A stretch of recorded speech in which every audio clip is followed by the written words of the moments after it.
अस्सलामुअलैकुम मेरी प्यारी यूट्यूब फैमिली, कैसे हैं आप लोग। उम्मीद है बिल्कुल ठीक ठाक होंगे और बहुत मज़े में होंगे। जैसा कि आपको नज़र आ रहा है, बहुत ही मज़े की आलू छोले की चाट मैं आज रेडी कर रही हूँ।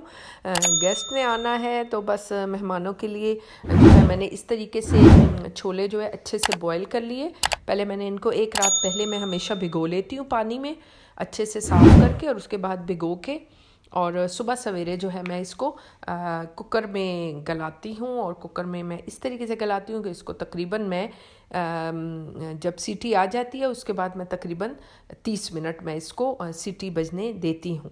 फिर उसके बाद मैं ढकना कुकर का आराम से खोल लेती हूँ थोड़ी सी देर वेट करने के बाद, और बस फिर उससे बहुत अच्छे से गल जाते हैं छोले। इसी तरह से मैंने आलूओं को भी अलहदा से पानी में डाल के बॉयल कर लिया। अब जो है उबले हुए आलू, उबले हुए छोले अपनी मर्ज़ी के मुताबिक 3 से 4 मीडियम साइज़ के आलू थे और तकरीबन आधा किलो के करीब छोले थे। एक चम्मच नमक और 1 चम्मच लाल मिर्च का मैंने इसमें डाल के उबाले थे।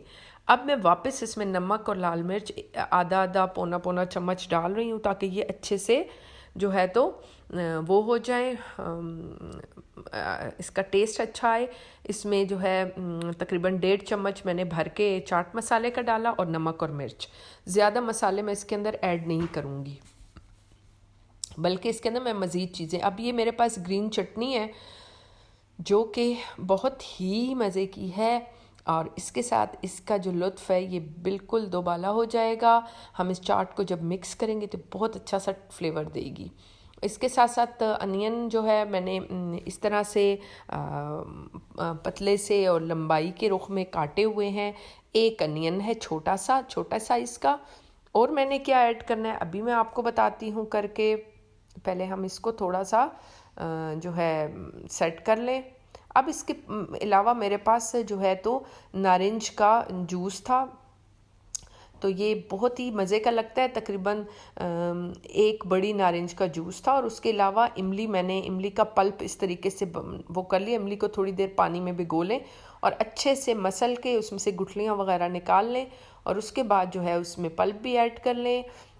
एक जो है थोड़ा सा हरा धनिया और एक जो है हरी मिर्च बड़े साइज़ की, वो मैंने छोटी कट कर ली। अब इन सब को मैंने खूब अच्छे तरीके से मिक्स कर लिया।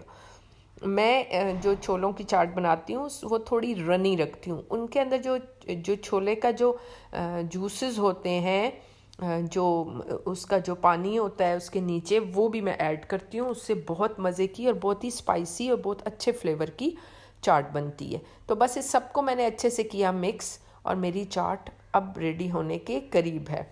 इसको जब मैंने टेस्ट किया तो इसका इतना अच्छा टेस्ट था कि चाय के साथ वो बहुत ही अच्छे जो है तो लग रहे थे और खाने को यकीन करें कि दिल कर रहा था। यही चाट अगर आप चाहें तो आप दोपहर का खाना स्किप करके, और हम यही चाट अक्सर औकात में यूज़ कर लेती हूँ। ये बहुत अच्छी लगती है और वेट का भी इशू नहीं होता कि हमारा वेट बढ़ जाएगा। तो दोपहर को जो है गर्मियों में तो स्पेशली सैलड का काम भी देती है और इससे बिल्कुल वेट बढ़ने का कोई इशू नहीं रहता। और ऑयल भी इसमें ऑयल फ्री भी है, तो मुझे तो ये बहुत पसंद है गर्मियों में भी, दोपहर को और सर्दियों में भी। और अगर आप चाहें तो साइड डिश के तौर पर भी इस्तेमाल कर सकते हैं। सैलड की ज़रूरत ही नहीं पड़ती और ना ही चटनी की। मैं तो खाने के साथ भी ये रख लेती हूँ और फिर सब जो है खाने के साथ ये भी इस्तेमाल करते हैं। बहुत अच्छी लगती है और हेल्दी भी है, बच्चों के लिए तो स्पेशली बहुत ही अच्छी है। तो इस किस्म की चाट आप लोग भी बनाएं और अपने खानों को बेहतरीन बना दें और सब आपकी तारीफ़ करेंगे। चलें फिर मिलते हैं। अल्लाह हाफ़िज़।